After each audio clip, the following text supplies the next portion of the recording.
Alrighty. What's up, everybody? It is I, your tribal god of extreme, Peter Joseph here, for a kind of very late, Wednesday night video, right here on Metal God 669. And as always, thank you for watching. Make sure you like the video and hit that subscribe button down below. And that's pretty much it. No fancy intros, as always, on the Metal God channel, when we're talking serious. But if you're new to the channel, please hit that like button, and don't forget to subscribe. And hit that bell, and all that other good shit. That's pretty much it. Alright, for those who are here for the first time, you don't know, just coming onto the Metal God channel, you see my gorgeous, sexy face.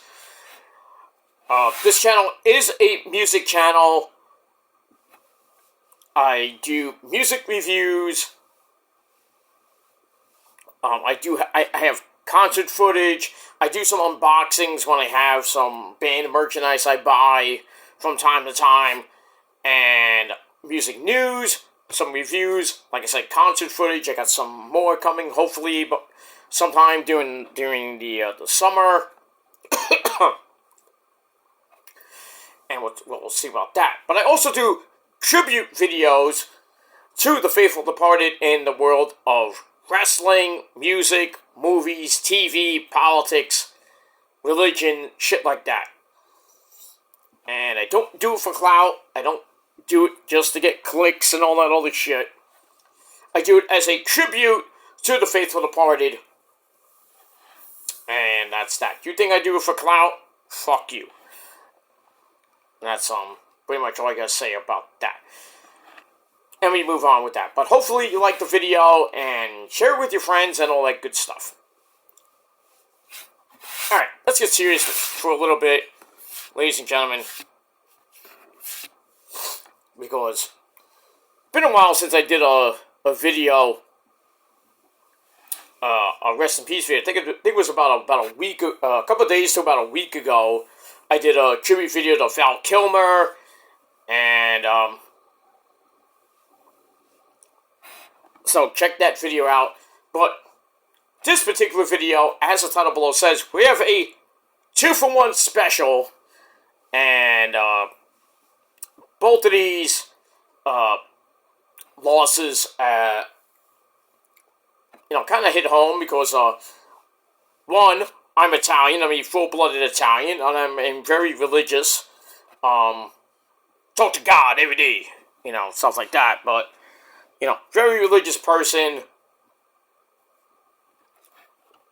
and growing up Italian, you have the popes, and, I grew up with Pope John Paul II, Pope Benedict, and now the new Pope, which was Pope Francis, and Pope Francis died this past Monday at the age of 80.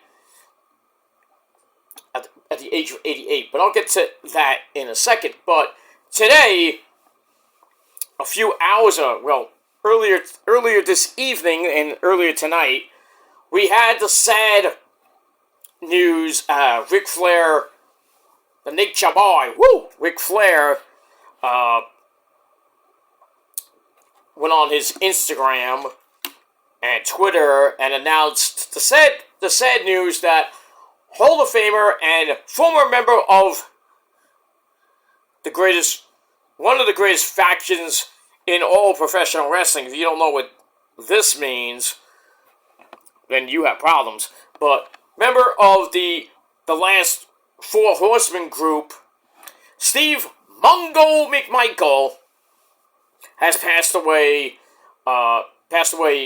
If you watch this video on Thursday, yesterday, Wednesday, at the age of 67, due to complications with Lou Gehrig's disease, also known as ALS, which he was diagnosed in 2021. So he had a 4-year battle with that, but sadly he passed away at the age of 67 yesterday, and like I said, Ric Flair, who was one of his teammates, one of his best friends, posted it on X and posted it on Twitter. I posted it on X, I should say, and his Instagram. So not a great day for the Four Horsemen and wrestling fans. And he was also a member of the Chicago Bears in the 1980s with their 46 defense, which you mostly see today. I don't know if anybody really still uses it, but when he was around, the Bears, mostly in the 80s, used that defense. And also, he had, in his career, he had 92 and a half sacks. Amazing athlete. And, over the last few years, he was diagnosed with Lou Gehrig's disease, which is a form of ALS. It really, gets to you, and after that, you're pretty much in a not so great state. And we've seen pictures of him, and he didn't look too good about a year or so ago. They put him in a hospice on Tuesday, and then we found out today he sadly passed away. But in any case, Mongo played one season with the New England Patriots, one with the Packers, but spent 13 years with the Bears, where he made his mark. Like I said, 92 and a half sacks, playing in a team record 191 consecutive games. But in total, he played in 207 games from 1981 to 1994. He was a one-of-a-kind personality and Hall of Famer who will never be forgotten in the Bears franchise. Number 76 in your scorecard, or on your scorecard, and number 76 in your heart. He won a Super Bowl with the Bears, a great Bears team in '85 with Jim McMahon, Walter Payton, and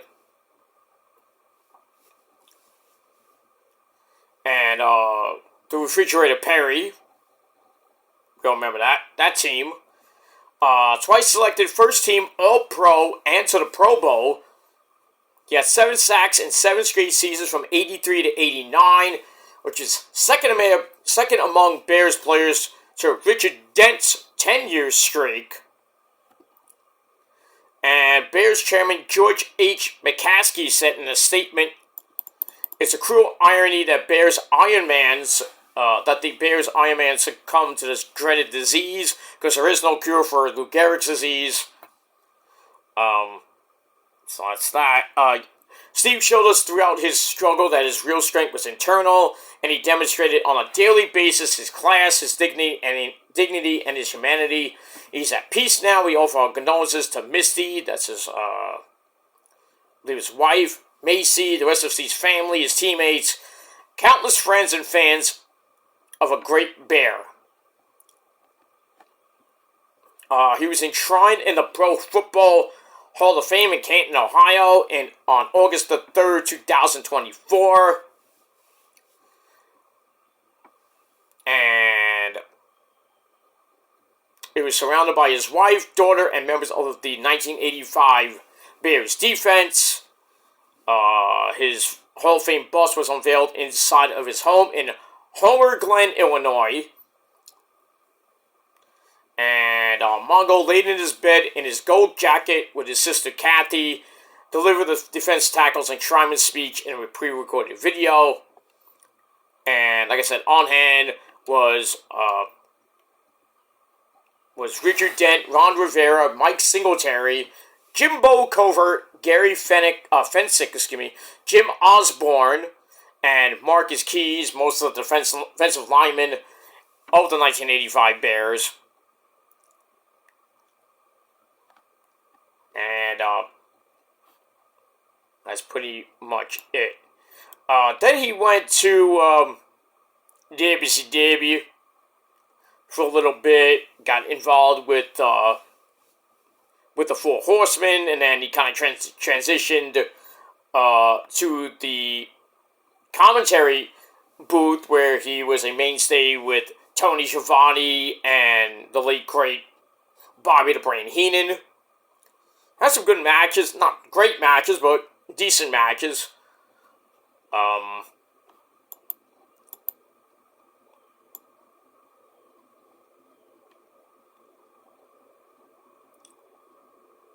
trying to look up his WCW history. But anyway, we had that. But Ric Flair said on his Twitter page, "The world just lost the incredible Steve Mongo McMichael, who was my best friend through it all. An amazing athlete and human being. I have the fondest memories working with him, and this is an extremely heartbreaking loss for me. I love you, Mongo. You fought one hell of a fight." And that's pretty much it from the Nature Boy. Alright, so he went to WCW where he won not one, not two. Actually, I read that. Sorry, I read the copy wrong. He won the United States title as a member of the Four Horsemen, led by Ric Flair. In 1985 and 1995, he was in Lawrence Taylor's corner at WrestleMania. Oh, that was WrestleMania 11. The horrible one. 9 was too, but 9 and 11 are probably the most horrible WrestleManias of all time. I know there are others, but 9 and 11 specifically are really, really, really bad. Later that year, he started with WCW as a commentator. Began his in-ring career in 1996, feuding with Flair over then-wife Deborah McMichael, who then, I didn't even know. He was married to Deborah McMichael, who then married, I don't know if it was before or after, married Stone Cold Steve Austin, and then they got divorced. But Deborah McMichael was a wrestling valet,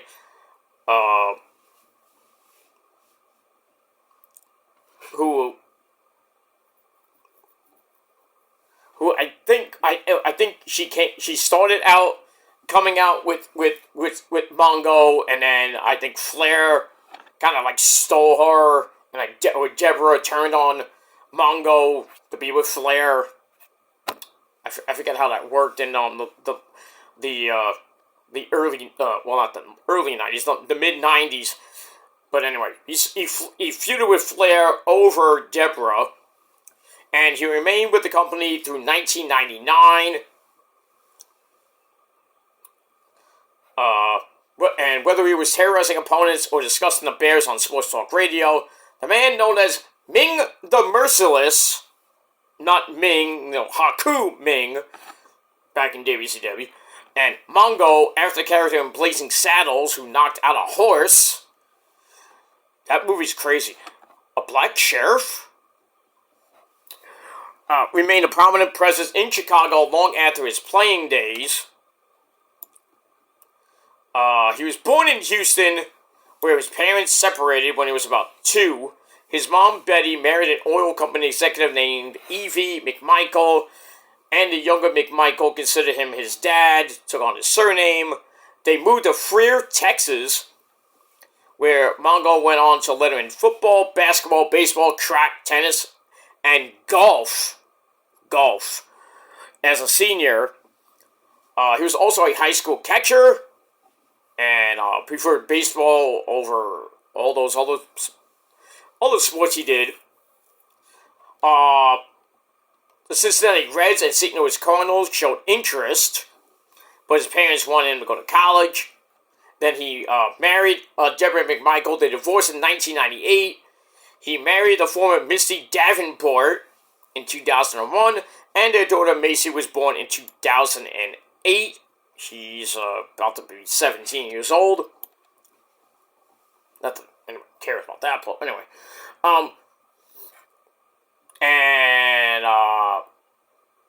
Pro Football Hall of Fame President and CEO Jim Porter said in a statement that Steve MONGO told everyone he would fight ALS with the same tenacity he showed for 15 seasons in the NFL, and he did just that. Everyone who played with or against Steve shares the same opinion. No one battled longer or harder from the snap until the final whistle than Steve, the player, and the love his teammates showed him throughout this difficult journey says everything about Steve, the man. So, that's it about Steve MONGO McMichael. A great athlete, great person, and, he's in that big ring / Super Bowl field in the sky with all the other football greats. He's up there in that big, huge ring in the sky with guys like Andre the Giant, Eddie Guerrero, Mike Awesome, people like that. Either commentating matches or maybe having a match or two with like Harley Grace or Big Van Vader, or who knows what he's doing up there. But I send my condolences out to the McMichael family, Deborah, former wife Deborah McMichael, his wife Misty, his daughter Macy, and the McMichael family in this troubling time.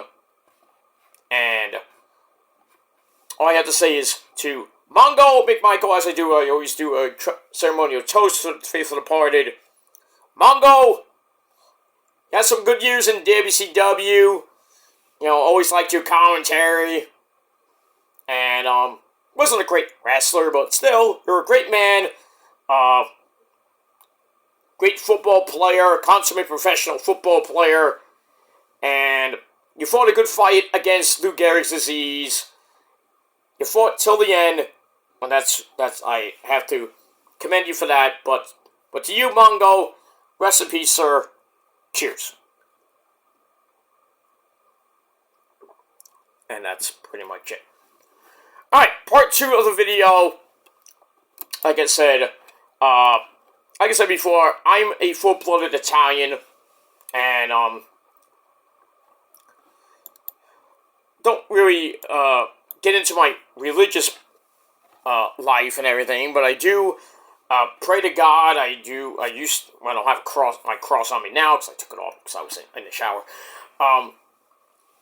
But like I said, I grew up with Pope John Paul II. I grew up with Pope Benedict, who came after Pope John Paul II.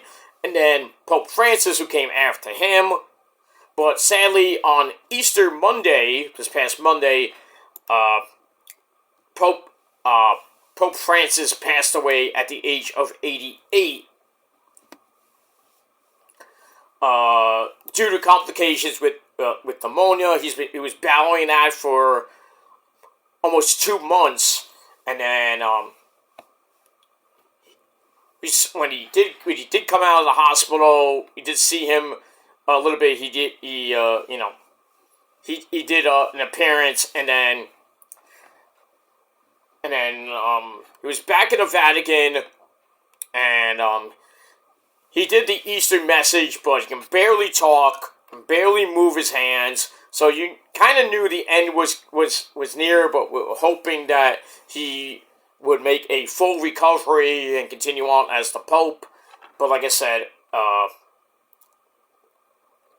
Monday morning at 9:45 a.m., he passed away at his residence in the Vatican's Casa Santa Marta. And Cardinal Kevin Farrell, Camerlengo of the Holy Roman Church, announced the passing of the Pope Pope Francis, I should say. So we had that. And he said in the statement, "Dearest brothers and sisters, with deep sorrow, I must announce the death of our Holy Father, Pope Francis." Sorry, I'm reading it a little bit too fast, so I apologize for that. So let me start again. Dearest brothers and sisters, with deep sorrow, I must announce the death of our Holy Father, Francis. At 7:35 this morning, the Bishop of Rome, Pope Francis, returned to the house of the Father. His entire life was dedicated to the service of the Lord of the Lord and of His church. He taught us to live the values of the gospel with fidelity, courage, and universal love, especially in favor of the poorest and, and most marginalized. With immense gratitude for His example as a true disciple of the Lord Jesus, we commend the soul of Pope Francis to the infinite merciful love of the one and triune God. So we had that. The director of the Holy See Press Office, Matteo Bruni, told journalists later on Monday that the late Pope's body could be transferred to St. Peter's Basilica, which it's lying in state right now up until the funeral will be Saturday, and but his body is laying in state right now. I think up until Friday, and I think the burial was the funeral is Saturday, and there's gonna be tons of people from Italy and from other countries and the United States of America going to the Vatican to pay their respects to the Pope, and the conclave of cardinals are I think 2 weeks after the Pope's burial. They're gonna convene and nominate a new pope. Whether it be under the age of, I think it's gonna. I don't know. There's a lot of popes from North America, Africa. There's some for the Philippines. But the cardinals will reconvene and nominate a new pope. Hopefully, a young pope, not like a 70, 80-year-old pope. But I mean, we'll see what happens with that. But if you're in the Vatican, you can go to St. Peter's Basilica, I think up until Friday, to see the Pope lying in state, and after that, the funeral, like I said, will be Saturday. And that's that.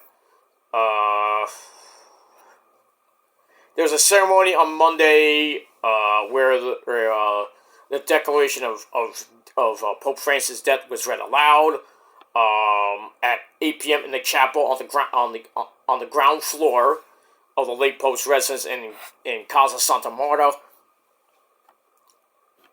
And seals were placed on the papal apartment on the third floor of the Apostolic Palace, and on the apartment on the second floor of the Casa Santa Marta, where he lived.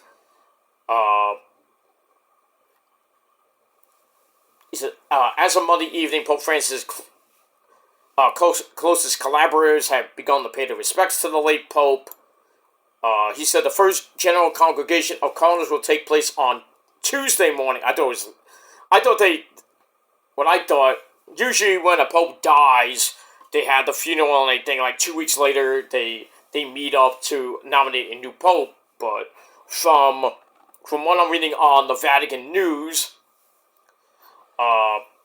Mr. Bruni said the first general congregation of cardinals will take place on Tuesday morning, during which a date for the funeral may be decided. Well, I think this was from Tuesday. I did hear on CNN that the funeral is this Saturday. So I think, like I said, I think after the funeral, I think it's about a week or two later, the cardinals will meet again to nominate a new pope, and then I think when they make the announcement, there's usually I think how it is I think when they nominate the Pope, there's this thing in the Vatican, and there's I think white smoke means they nominated the Pope. I think it's white or black smoke where they nominate the Pope. So probably by the middle of May, we'll find out who the successor to Pope John Francis is, and where he comes from, whether it be North America, whether it be from a different country. and see what what he can bring to the church, because there's a lot of problems with the church, especially with transgender stuff and various things within the church. And Pope Francis was trying to talk about that and try to get peace within the churches and peace within religion and stuff like that, with the priests and everything, and talking about things in the world that was going on with shooting deaths and stuff like that, because the world is crazy as it is. And Pope Francis, during his many speeches, would talk about the church, talk about transgender stuff, and other stuff like that, and trying to get the church to rally behind that and stuff like that. But that's that. I thought Pope Francis was a great person.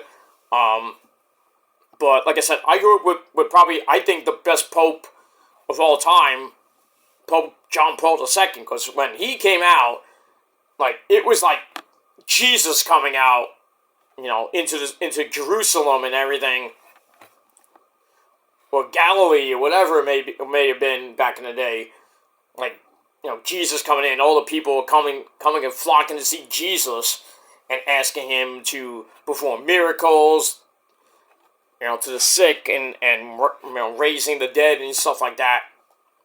But John Paul II, he would come out in his Pope motorcade and everything, and he was very respected by pretty much everybody.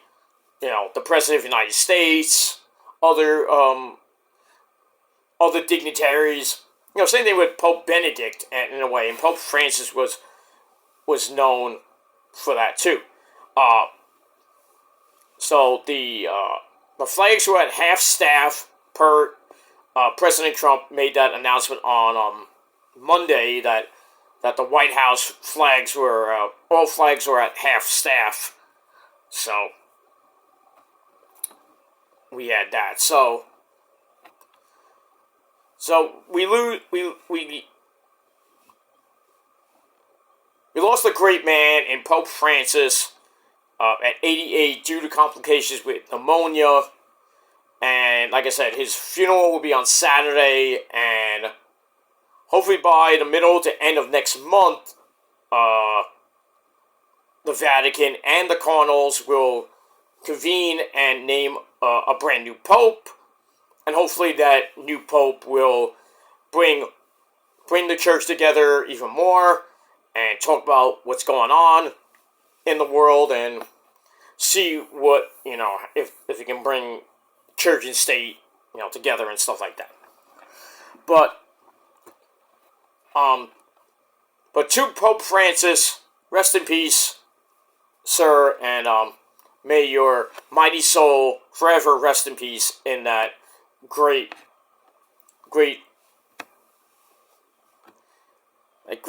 in heaven, and a great church in the sky and stuff like that. So Pope Francis, rest in peace, and to his family, to the cardinals in the Vatican, and the people of Italy and around the world, I send my condolences out to everything, all that. So once again, we lost Pope Francis, and today we lost the great man that he is, Steve MONGO McMichael, and like I said, may their mighty souls forever rest in peace. And hopefully their families can, find some peace. And I know it's a tough time for them. They're going to be mourning for a while. Same thing, with the Pope. Everybody around the world is going to mourn for a little while, especially the people in Italy. It's just going to be a tough couple of days, and then the funeral on Saturday for Pope Francis. It's going to be a big televised event, and then we wait till we get the next Pope of Italy, and Pope of the world. And, that's that. Alright, guys, I'm going to go. Thanks for watching. And, as I always say in my Rest in Peace videos, live life at 90%, the other 10%, we really don't know about. I took that from DDP. But, live life to the fullest. Take each day as it comes. One day at a time. Because we never know when our final day may come. Could be now, could be tomorrow, could be this weekend, could be next week, next month, next year, 10 years. Who knows when our final day will come, but we have to be ready, whether we want to or not. I mean, we don't have that thing on our heads, like that great Nickelback video. I mean, if we did, then we all know when we're gonna die, but we don't have that. I mean, if we did, like I said, if we did have that thing on our heads, like in that great Nickelback video, we would all know when the countdown would be to our eventual death. But we don't have that. We don't have Dragon Balls or Resurrect the Dead or anything like that. But, like I said, we live life to the fullest, one day at a time, and when God calls our number, whether we're ready or not, we have to answer the Lord, and we have to, the Lord will be like, get up here, I need you, and stuff like that, and we'll leave a lot of friends and family, and especially if you're a musician or you work in television and radio and stuff like that, you leave a lot of fans behind, and friends and family and stuff like that, and, it's tough to mourn over people, and, stuff like that. I've mourned for a lot of people, especially my brother from another mother, great sexy man up there, for the past 5 years now. I lost my cat recently, about, it's gonna be about, in a couple of weeks, next week, 2 weeks from today, as of this video, it'll be 8 months since the wrestling cat Zuzu passed away. So, still mourning, the wrestling cat's loss. I keep looking for Zuzu all the time. Even my other cat, Cookie, who passed away in 2019. So it's been about 6 years since he passed, and then, five years later, Zuzu passed away in September of 2024, a few days after Labor Day, which wasn't good, and she passed away due to cancer, the same thing that Cookie passed away from. They had the same thing. They had a hyperthyroid, which we tried everything we could to keep Zuzu and Cookie healthy, but vet bills are very expensive, so we really couldn't do anything. Even if we could save the cats plural, but like I said, vet bills are very expensive, and funeral costs are an arm and a leg too. But when Zuzu got really sick, and pretty much I knew right around mid-August of last year, I noticed Zuzu wasn't doing well. I tried to take her to the vet for a blood test, but like I said, those things are very expensive. I mean, $400. It was like $400 just to bring the cat in and get the blood test results and shots. It was just, it was hard enough, and so couldn't really do anything, and by that time, Zuzu was in rough shape, so I was trying everything, giving her new food, and right before her Zuzu's death, she was a ball of fun. She would be sitting on my lap, wanting to play, wanting to eat, and she wanted to eat a lot. which that's what she did. And, right after Labor Day, I just knew she wasn't eating much. She was drinking water, mostly, but she wasn't eating much, and I kind of just knew she was in rough shape. And the day she died, usually when I get up, she'll come up on my bed and nudge me. It's like, hey, come eat, feed me now, And she didn't do that, and I'm like looking around. I'm like, where are you? And she was under my old bed, because I have a new bed in my other room now. She was under the bed, and I noticed she wasn't really breathing great, and her face was just not looking good. So I grabbed her, I pet her for a little bit, and I knew she was in pain. She was like, oh, I could tell in her, in her muse that she wasn't, feeling good. And I tried to feed her. She wasn't eating at all, and I didn't know what to do. I was crying up a storm, figuring out what to do, and then I called my parents that night, and I said, I don't know what to do with the cat. And she was like lying right over here. Sometimes I show her, she's laying right next to me on my right side. Right here. You're watching it from my left side, but she'd be on my right side next to my lamp and my table where I eat. Well, me and the missus eat, and she'd be there just resting and bothering me sometimes. But she was her last night she was there, and then she moved to underneath the bed. So I left her alone for a while. And I was hoping, maybe it was just it'll pass, and then she'd be back to her normal, jumpy self the next day. But I was like, well, I don't know if I should take her to the hospital. The emergency room, and see if they could maybe do something. And my parents said, let's just put her down now, get it over with. So, like I said, my parents came, and we all went to the emergency room, and the doctor basically said, you're lucky you brought her in now, because if you didn't bring her in, if you would have brought her in tomorrow, or you would have left this alone, she would have basically died from sudden impact. She would have just died the next day. You would have woke up and she would have been dead. That's how Cookie passed. My former cat Cookie passed away. He had the same thing that Zuzu had, and we went to bed one day, and then Rosa got up the next day, and she found Cookie basically dead.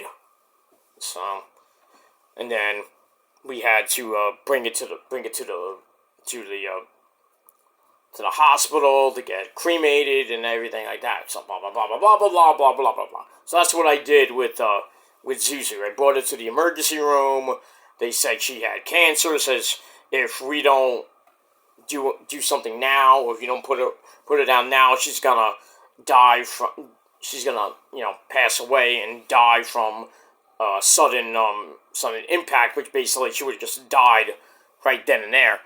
So I didn't want to do it. I wanted to maybe have one more night, or maybe another couple of days, or a week, or maybe a month left with Suzu, but I had to make the sad decision to put her down and, take her pain away and send her over the Rainbow Bridge. And, I was crying up a storm. I was upset. I had to leave the ER because I was in really bad shape, so I left. I came right back. And then I said my goodbyes. Me, Rosa, were crying up a storm. My parents were crying up a storm. And I had to make this. I told the doctor to put her down, and then they took us to a room where we said our goodbyes. And I grabbed Zuzu. I held her in my arms, crying.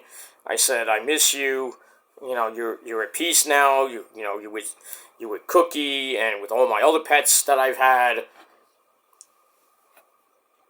stuff like that. And I kissed her, and I had to leave because, I don't deal with death really well. And I hate going, nobody likes going to funerals, let's put it that way.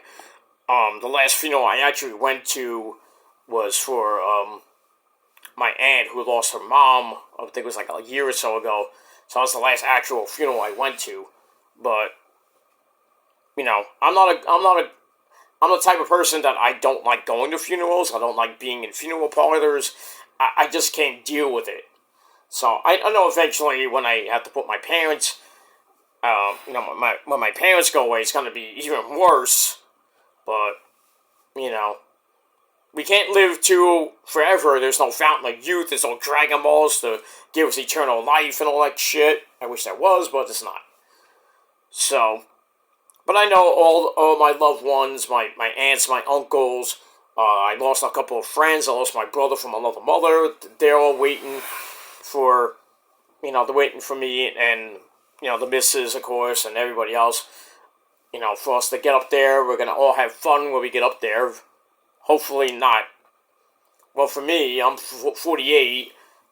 Missus is a little bit older than me, but, hopefully we got another 40, 50 years left on this earth, and then we start our next life up in heaven, and then, if you guys believe in reincarnation, in our second life, in our next life, we'll come back as a better person, or who knows, but that's how I feel. I feel like when we die and go to heaven, we see all our loved ones in heaven, because there is no hell. I talk about Satan here and there. I make fun, but blah blah blah blah blah blah blah. But I'm a very religious person. I believe in God, and I try to be a good person. I have my flaws and everything like that, but even with all my flaws and all the mistakes I made in my 48 years on this planet, I know, and when I pray to God to, to relinquish all my sins and blah blah blah, God is always there. He's a forgiving God, and I ask Him to forgive me of my transgressions and help me to be a better person. And like I said, God is a forgiving God, and He forgives people. Same thing with Jesus Christ, our Lord and Savior. And God forgives people that forgives people, and He's forgiven me a lot. And even though I try to become a better person, I go into my patterns of I'll be good for a couple months, and then I'm back to the same fucking pattern, but. It's hard being me. So I'm trying to get away from that BS where people are just annoying and stalking me every moment of my life and everything, thinking they're great when they're not. Just stalking me to the point I say mean things that I shouldn't say and everything like that. They want me off the internet. That ain't happening anytime soon. So, they gotta deal with it. And if, they don't like me, this, simple thing is to block me. But, they can't do that. So, they're just basically wasting their life and wasting their time with me. And I'm, and I admit I'm wasting my time going back and forth with these fuckers. I'm sorry, these people, and that I really shouldn't even be talking to anymore, so. I want to be a better person because I lost a lot of people that were good friends back in 2022. Some of them have forgave me, but others, I basically let them go and live their lives, and I hope they're having good lives, and, eventually, someday in the future, maybe they'll come out the woodwork and say, hey, I'm sorry that we lost touch. I'm seeing how you're doing and everything like that. Whether it be on YouTube, they see, a change in how I act and this and that. But I'm still going to be the same Peter Joseph, Peter Gilmore, whatever you want to call me on YouTube, but in real life, if you see me in real life, I know there's a couple people I know that I hang out with. You know, I'm trying to be a better person, to them, because I know a couple of those people that I kind of threw under the bus, and now, 3 years later, a few of them have come back into my life, and we're not friends, but, we talk behind the scenes and stuff like that. We hang out here and there, but not all the time, but we hang out. Anyway, we talk about wrestling, we talk about whatever. So, we joke around, we joke around, but sometimes we get serious, we talk about stuff, but, and then, they'll bring up stuff from YouTube. I'm like, I don't give two fucks, Because I really don't. I don't care about YouTube drama with other people that hold grudges with other people for like 7, 8, 10, 12 years. I think it's ridiculous to hold a grudge for that long. Just because they don't like that person, they want to throw them off the internet. And then ruin their lives, ruin their families and friends' lives. I think that's really stupid. And I really wish those people would just move on with their lives and live a better life, and then going on YouTube 24/7, 365, doing boring commentary videos or about people they don't like, because probably their life ain't better either. So, like I said, nobody's perfect. I'm not perfect, but do I go on YouTube, do live streams, doing commentary videos? No. I care less what people do in their lives, on YouTube, the friends I have offline, I don't really care that much. I mean, I do care that, what they're doing. I talk to them, personally every so often, say, hey, how you doing? Just checking on you, blah, blah, blah. And sometimes they'll text me or call me and say, hey, how you doing? What's going on? I haven't talked to you in a while. Just want to check up on you and that. I'm like, thank you for checking up on me, and that's that. But, even the people that I've met on YouTube and I have on my other social media, once in a while I'll reach out to them and say, hey, I haven't talked to you in like a year, 2 years, 3 years, whatever it may be. I say, just checking up on you to see if you're okay, what's going on with your family, with your life, and stuff like that. But, so, I talked to my good buddy Jeff the Iceman the other day. He's just checking up on me. We talked about wrestling and Easter and stuff like that. But, and I appreciate that, when people that I know from social media or YouTube, once in a while they'll either comment on my video and say, hey, I haven't talked to you in so long, it's, just checking up on you, how you doing, what's going on, I tell them what's going on, and it's like, oh, I hope you get better, I hope you feel better, I hope, everything goes well for you, blah, blah, blah. And I go, yeah, thank you for the comment, thank you for the message, text, whatever it may be, email, whatever it may be, I hope you're doing well, if you ever feel free to reach out to me anytime you want, blah, blah, blah. So,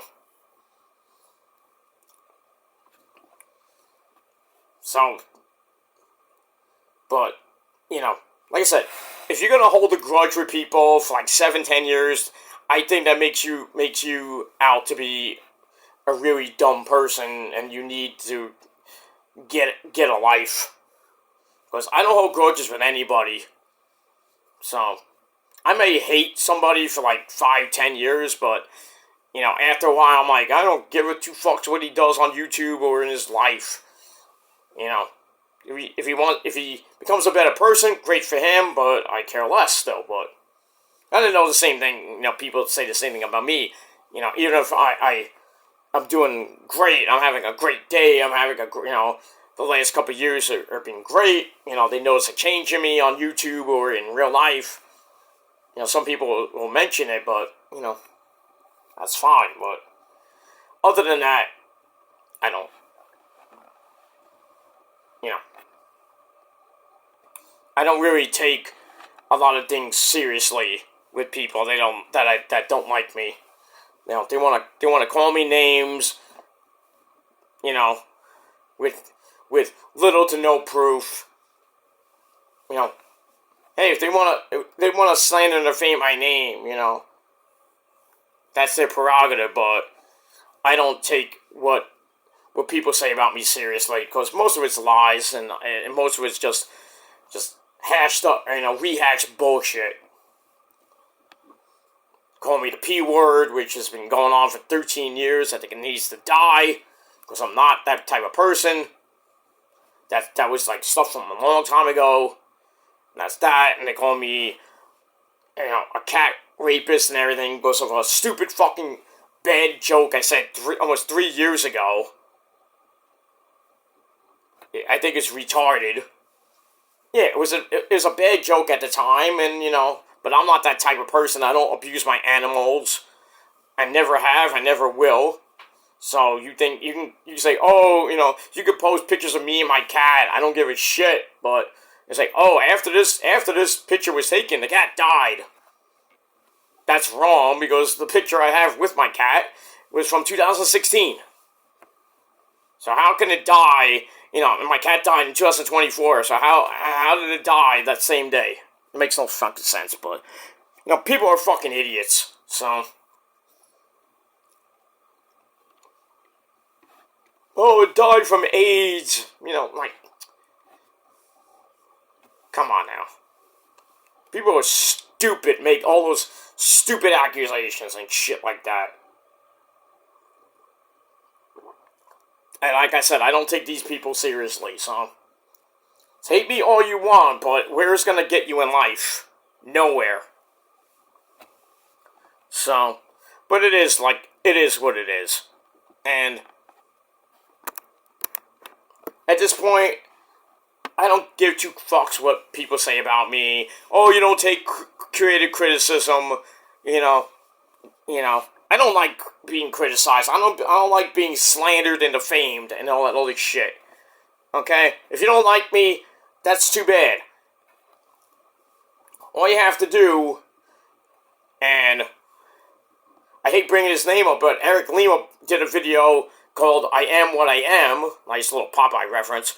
You know, and I didn't notice about him that he's autistic. He was half autistic. I didn't know that, so, you know, but, and he gets scrutinized and all this other bullshit, and, you know, I don't think anybody should be criticized on YouTube and everything like that, and, you know, have their families messed with and friends messed with and shit. I think that's pathetic and it's fucking dumb. And YouTube doesn't do shit about it. And YouTube should be sued up the wazoo, but, you know, Neo and his team of monkeys don't do shit. YouTube should just be fucking taken down, but that's never gonna happen. I wish it did. Was that, and pretty much all the, like Daily Motion and, well, I wouldn't say Twitch in a way, but Rumble, Odyssey, BitChute, all these video sharing sites, you know, they have to have really, really, really better rules and regulations, and they shouldn't have bots running the fucking website. They should have real-life people, you know, working at these places, so then when shit happens, like somebody's getting harassed or somebody's getting stalked, instead of, you know, taking matters in their own hands with law enforcement, you talk to somebody at YouTube or you talk to somebody at whatever site it is and say, hey, you know, this person's harassing me and my family, using my videos illegally, pictures illegally, and, you know, I've been reporting up the wazoo and nothing's getting done. And then, you know, I want to talk to someone. I want to talk to one of the higher ups. And I was like, hey, you know, get this guy out of here. But as far as I know, there's no site that does that shit. So we have to live with all these bullies and basically criminals doing all this shit to us. It's stupid. Because, you know, guys like me, guys like I said, I'm bringing this name up for reference. Eric Lima and people like that shouldn't be treated like pieces of shit because these dumb fucks on the internet that think they're high and mighty when they're not don't like us because, oh, we don't like your videos, we don't like your opinion, and we don't like this and that. Hey, if you don't like our opinion and you don't like the way we look and whatever we bring to the table, like Eric said in his video, if you don't like it, tough shit. Move on. Block.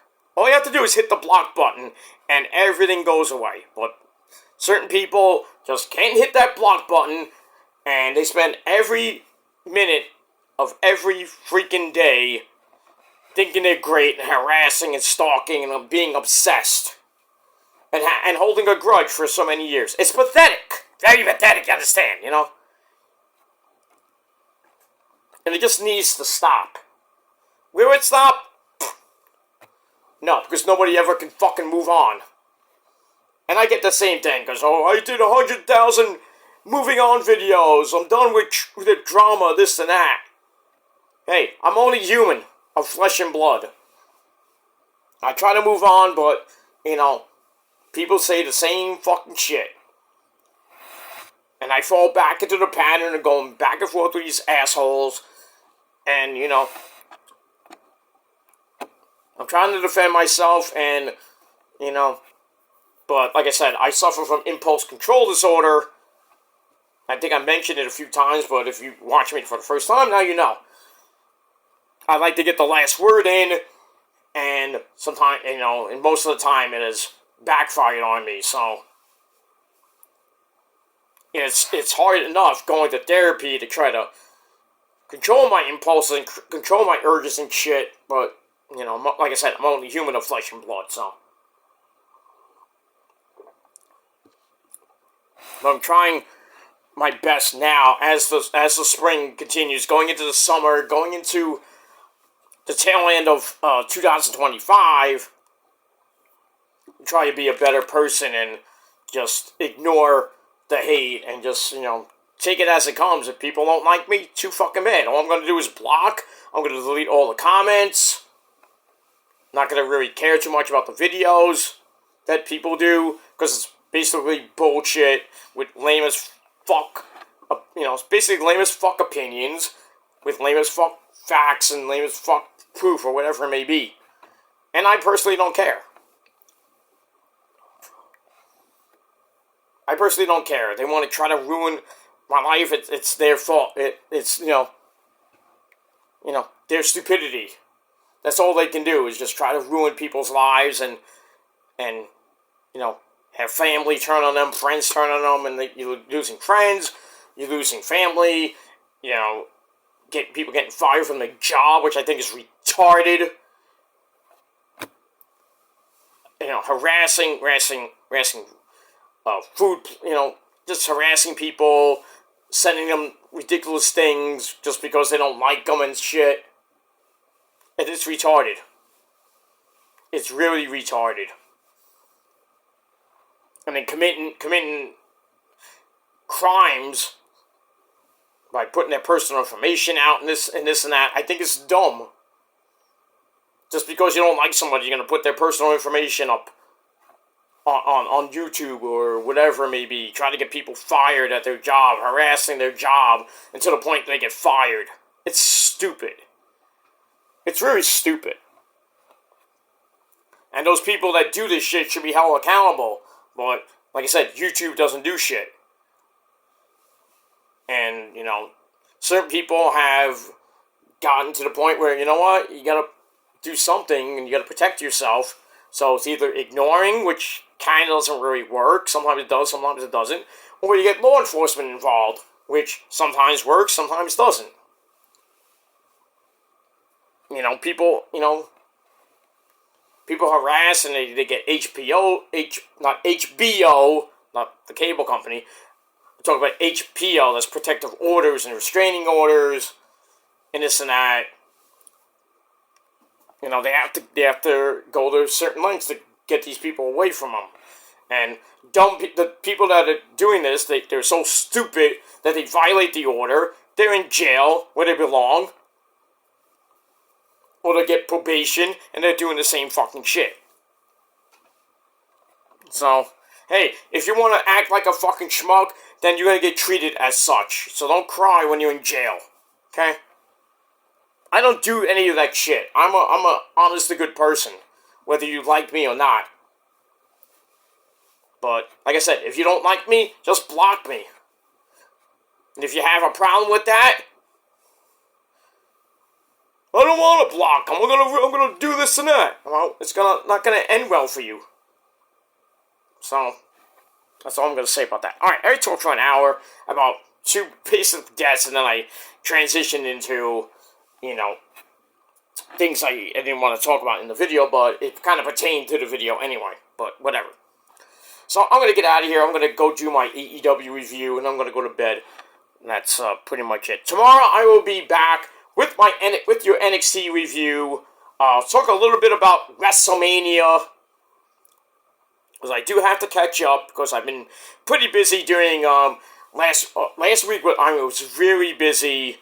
I did get some of the videos out, my predictions for WrestleMania. I did Stand and Deliver review, but I will do a WrestleMania, my thoughts about WrestleMania Night 1 and 2, blah blah blah, with Cena winning the belt and what happened on Raw. Do a proper Raw review, probably Friday afternoon. Then get ready for belching and get ready for SmackDown tomorrow on Friday night. And then we got Collision, whatever time it is on Saturday after the NBA playoffs.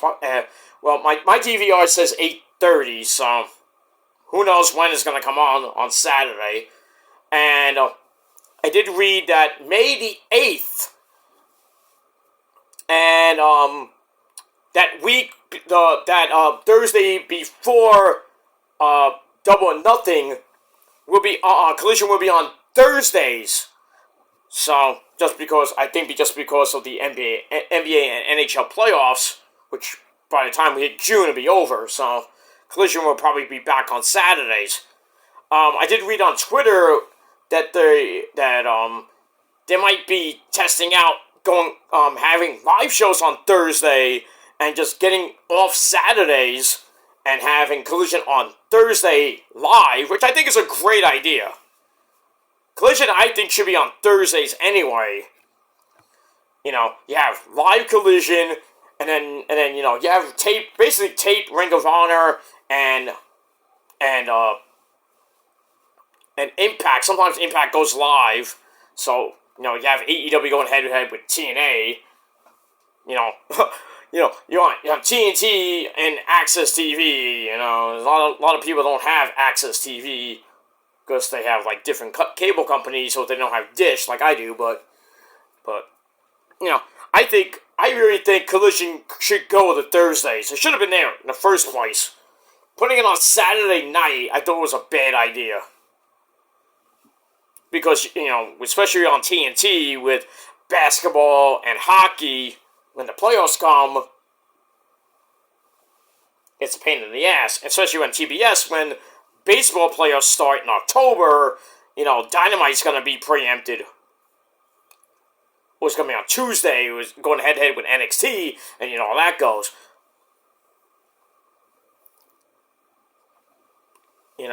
But you can't win on TNT or CBS during baseball and basketball and hockey season, so not a great time, but I really think if you put it on Thursdays, you can play around. Excuse me, I have a cold, too. So. You can play around with it. But I really think Collision should go to Thursdays and then be live every freaking Thursday night. Well, not every Thursday night. Well, live until the playoffs start. Then you can play around when the playoffs start. Hey, let's move it to Saturday. But tape it Thursday, but air it whatever time on Saturday. I know the ratings will suck, but I think you put it on Thursday nights, I think the ratings will be a little bit better. But that's just me.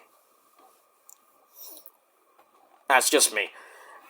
But we'll talk about wrestling a little bit after this video. It'll be pre-taped. I'll pre-record the video and then go. By the time you see it, I'll be in bed. Because I do have to work tomorrow. I do have other errands to run tomorrow. And then I'm getting ready for the final weekend of April, ladies and gentlemen. We do have TNA Rebellion on Sunday. I will be doing my predictions probably on Saturday. With that, and we move on with that. Mets are doing some good shit, doing a lot of cleaning, if you know what I mean. They made St. Louis the cleanest city in the world, 4-game sweep, and today they just made Philadelphia the cleanest city in the world by sweeping those filthies out of New York. 10-inning win. They won 4-3 in 10 innings today to sweep the Phillies. They have the best record in baseball, 5 games up. They're off tomorrow. They got a weekend series in Washington against the Nationals, those pesky Nationals. Then they come home for a brief series against Arizona, and then next weekend they're in St. Louis and Arizona before coming back home for a little bit for Mother's Day weekend against the Cubs. That Mother's Day game is 11:30 in the morning. Don't ask me why you have a baseball game at 11:30. I know I think they're going on the road, which they're not really going that far, because they do have the Yankees on the 18th, the 19th, and the 20th. So no, take that back. 16th, 17th, and 18th, I believe, of May. So that's like Skanky Stadium, that construction site in the Bronx. So the Mets, after they get done with the Cubs that weekend, I think they go away for a little bit, but it'll be pretty much in the Northeast corridor. So that 11:30 game is just a travel day for the Cubs.